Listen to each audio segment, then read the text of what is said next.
Guys, ito guys, basahin po natin at the same time, bigyan po natin ng reaction itong sinasabi nitong bagitong congressman si Eli San Fernando. Ano bang nire-represent nito? Kamanggagawa party list. Okay, kamanggagawa. Ano nang nagawa mo sa sa hanay ng mga manggagawa? Congressman na Eli San Fernando. Ngayon mga kababayan, ito po, patungkol po kasi sa ICI ito. Ang sabi niya dito, walang pangil, walang kapangyarihan yung ICI. Naging isang malaking PR na lang yan. Walang pangil, walang kapangyarihan. So, magngangak-ngak ka na lang. Iingay-ingay ka na lang. Wala kang gagawin bilang isang mambabatas.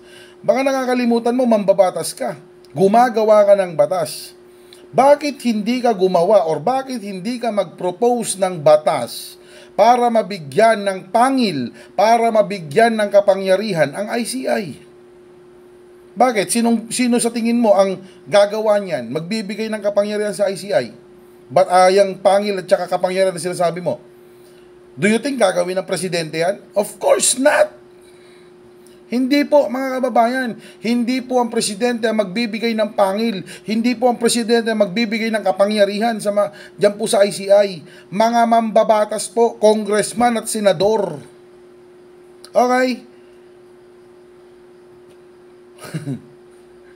Wala rin sa hulog tong puro reklamo o reklamo ang ginagawa mo, inatupag mo instead na gumawa ka ng batas para dyan. Bigyan mo sila ng kapangyarihan, bigyan mo sila ng pangil. At saka, ano yan? Anong gusto mo? Parang style Duterte, na kapag tinuro na lang yung tao, kulong na. Ganon. Yan, sangkot yung mga yan, kulong na yan. Ganon. Pasensya ka. Hindi ganon yung Presidente Marcos. Umiiral kay Presidente Marcos ang due process na wala sa panahon ni Rodrigo Duterte.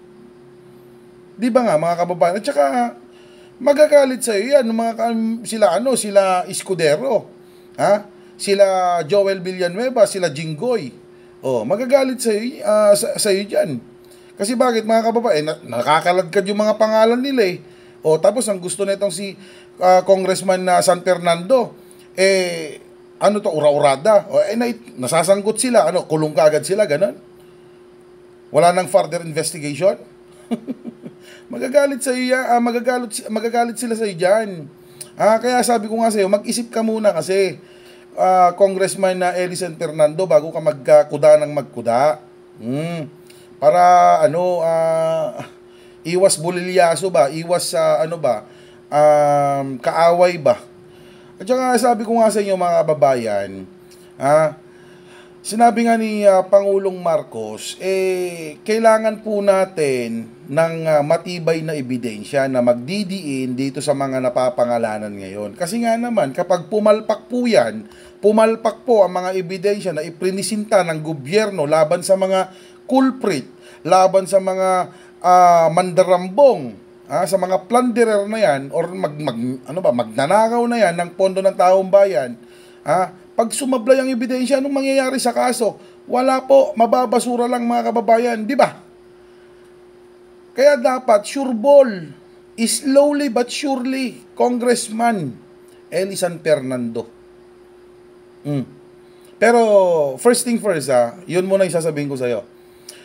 Mag-propose ka ng batas na magbibigay ng pangil at kapangyarihan or more power. Okay? Diyan po sa ICI. Huwag kang magreklamo, huwag kang magngak-ngak. Do your job. Do your part as a congressman. Okay?